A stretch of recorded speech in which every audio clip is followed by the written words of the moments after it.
बिस्मिल्लाहिर्रहमानिर्रहीम। आप देख रहे हैं यूट्यूब चैनल और मैं हूं कामरान हसन। कुछ अर्सा कबर तुर्क सदर रजब तैयब एर्दोगान ने अपने एक ऑफिशियल पैगाम में ऐलान किया है कि टर्की का नाम तब्दील करके टर्किया रख दिया गया है।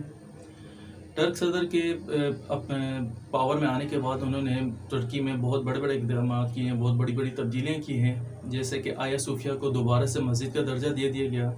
2017 से पहले टर्क आर्मी में ख़वातीन को अपने सर पे जो स्कार्फ पहनने की पाबंदी थी, उस पाबंदी को भी हटा दिया गया है। इसके अलावा दीगर बहुत सी तब्दीलियों के अलावा अब ऑफिशियल तौर पर टर्की का नाम तब्दील करके टर्किया रख दिया गया है। और इसके साथ ही तमाम टर्क कंपनीज, प्रिंट मीडिया और इलेक्ट्रॉनिक मीडिया को यह हिदायत जारी कर दी गई है कि आज से टर्की का नाम टर्किया लिखा और पुकारा जाना चाहिए। लेकिन यहाँ पे ये सबसे सवाल बड़ा पैदा होता है कि आया टर्की ने अपना नाम टर्किया क्यों रखा। इसकी बहुत सारी वजूहात हैं। मौरखीन लिखते हैं कि सल्तनत उस्मानिया के खात्मा के बाद जब टर्किया ने अपने आप को एज अ इंडिपेंडेंस मुल्क डिक्लेयर किया तो उस वक्त भी टर्किया नाम ही रखा गया था, जबकि यूरोपियन ममालिक की तलफ़ुज़ को बिगाड़ की वजह से वो टर्किया की जगह टर्की हो गया। इसके अलावा एक तासुर ये भी दिया जाता है कि टर्की ने अपना नाम इस वजह से तब्दील किया क्योंकि वो अपना ताल्लुक टर्की नामी परिंदे से अलग करना चाहते थे। टर्की नामी परिंदा जो कि वेस्ट के अंदर थैंक्स गिविंग डे और दीगर बड़े त्यौहार पे बनाए स्पेशल खुसूसी डिश के तौर पे बनाया जाता है, इससे अपना ताल्लुक ख़त्म करना बताया गया है। क्योंकि आप जब भी इंटरनेट पे टर्की नाम को सर्च किया करते हैं तो आपको टर्की मुल्क के साथ साथ दीगर पेजेस पे मिलते हैं, जिसमें टर्की परिंदे से मुतालिक बहुत सारे पेजेस होते थे, जो कि टर्क कौम के लिए बहुत तकलीफ देह था। अगर आप जब भी इंटरनेट पे किसी भी मुल्क को, बड़े से बड़े मुल्क हो या छोटे से छोटा मुल्क हो, जब आप उसको इंटरनेट पर सर्च करेंगे तो आपको उस मुल्क से मुतालिक ही पेजेस मिलेंगे, दीगर पेजेस नहीं मिलेंगे। लेकिन टर्की का मामला इससे थोड़ा मुख्तलिफ था। जब भी आप उसको सर्च करते थे तो उसमें दीगर पेजेस भी खुलते थे, टर्की परिंदे से मुतालिक भी पेजेस आ जाते थे। लिहाजा जो टर्की परिंदा है उसका माजी का जो पस मंज़र है वो भी यूरोपियन से ही मिलता है। जब यूरोपियन अपनी कॉलोनी बनाने के सिलसिले में शुमाली अमेरिका पहुँचे तो वहाँ पे उन्होंने गनी फॉल परिंदे से मुशाबह रखते परिंदे देखे, जो उस वक्त सल्तनत उस्मानिया से यूरोपियन दरामद किया करते थे। लिहाजा इस वजूहात की बिना पर इन्होंने इसको टर्क मुल्क या टर्की परिंदे का नाम दिया गया, जो कि बहुत मकबूल हुआ था।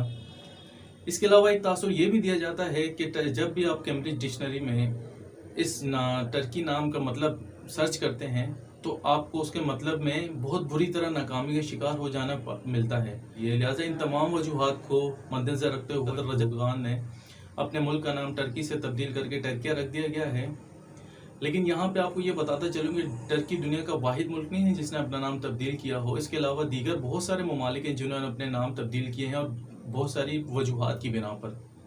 जैसे कि आज हम जिस मुल्क को नीदरलैंड के नाम से जानते हैं वो 2020 से पहले हॉलैंड के नाम से जाना पहचाना जाता था। इस मुल्क ने अपना नाम इस वजह से तब्दील किया है क्योंकि इस मुल्क में सयाह तफरीक के साथ साथ मंशियात और जिस्म फरोशी के कानूनी इजाज़त की वजह से जो एक नेगेटिव इमेज बन गया था, इस इमेज से अपने आप को अलग करना है।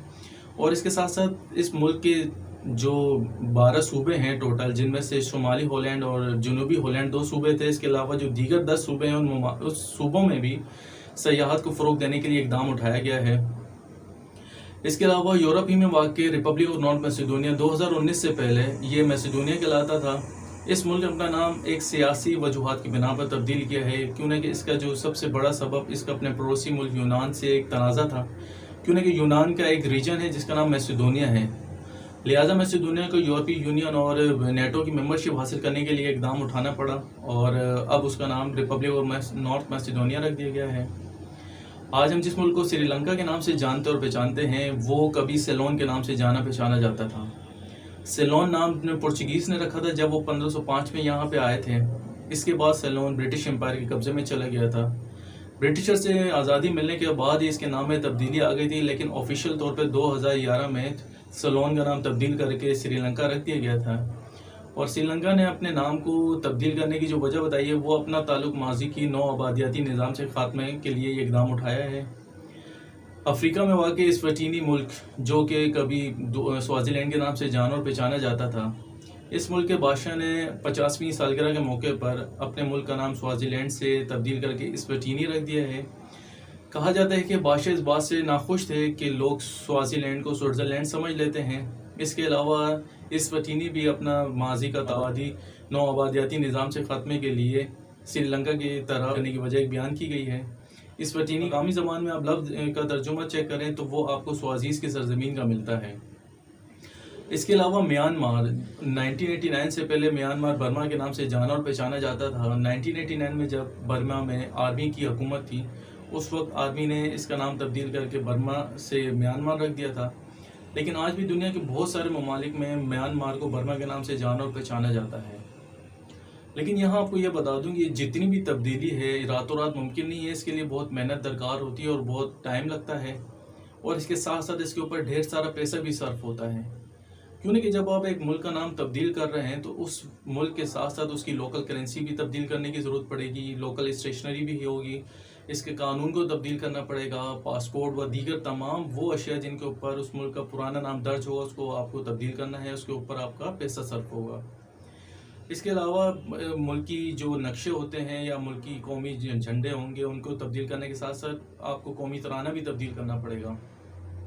और सबसे मेन जो उस मुल्क का शहरी है जो सालों से जिस नाम को लिख रहा और पढ़ रहा होता है, उसको रातों रात जब ये कहा जाए कि आपका मुल्क का नाम ये नहीं ये रख दिया गया है, तो उसको उस नए नाम को अपनाने के लिए वक्त दरकार होता है। आप इन ममालिक के नाम को ममालिक की दी गई वजूहात जो इन्होंने अपने मुल्क का नाम तब्दील करने के लिए दी गई हैं उनसे कितने मुतमईन हैं, इस बारे में अपनी कीमती राय से आगाज़ ज़रूर कीजिएगा। मिलते हैं अगली वीडियो में, तब तक के लिए अल्लाह हाफिज़। अपना बहुत सारा ख्याल रखें।